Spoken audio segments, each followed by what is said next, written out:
Okay, so ito na yung update sa ginagawa nating stonework cord. Ayan. So ito na yung na-mention natin sa reels natin at sa short video natin yan, kahit sa YouTube. Ayan.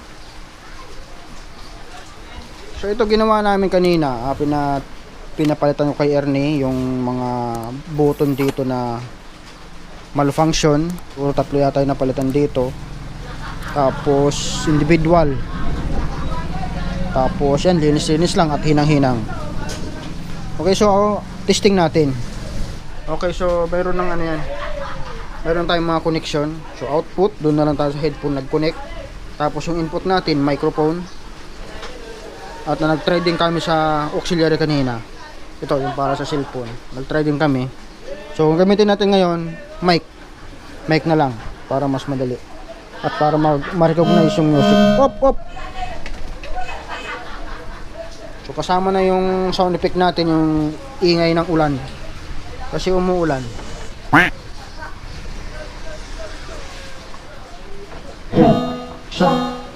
So, syempre connected yan dito sa amplifier na 5 buto. Diyan lang natin kinonect yan. So naka-hold yung individual natin. Patayin natin. Yan. So delay.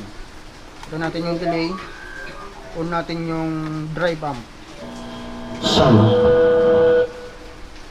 Yan, nag-iba naman yung effects niya. Ang magpapunction dito sa control na to, sa mga selector natin, siyempre yung drive amp lang. Yan. Kung i-on natin yung effects, pre-effects, so ito rin yung function. Meron din yung mode at delay. Mayroong modulation at delay. Reverb.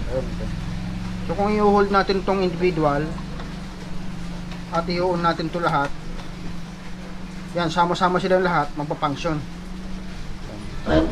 Try natin.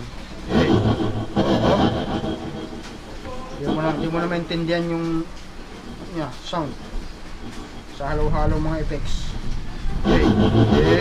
Pihitin natin tong free effects.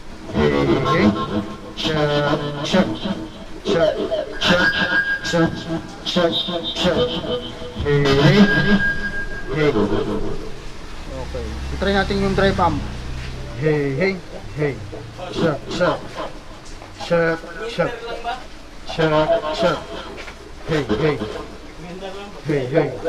Tapos check yung modulation.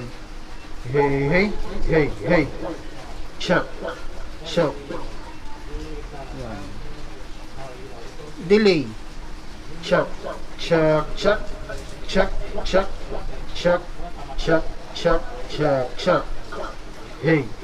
O, di ba? Napapunction, at least napapunction na siya. Yung reverb. Check. Sound. Yan. Pag pinatay natin yung reverb, nawawala yung function ng reverb. Nandun pa rin yung mga delay, modulation, drive amp, tsaka effects. Check. Delay, tanggal natin yung delay. Nawala rin yung delay. Check. Sound. Modulation. Check. Drive amp. Check. Effects. O, di ba wala na siyang effects. Pwede mong paghalo-haluin lahat ng effects sa isang output lang. So grabe, ang daming effects. Ang daming effects. Di pa nga natin nitry itong pedal na ito. Di pa natin natry ito. Pero bahala na lang si bossing yan. Kung ano yung gagawin dyan. Okay, at least gumagana yung pinaka main kailangan nila dyan sa ano na to, sa modulation signal processor. Okay, so yan, konting tips lang at yan, sinare ko lang yung mga ibang functions nito.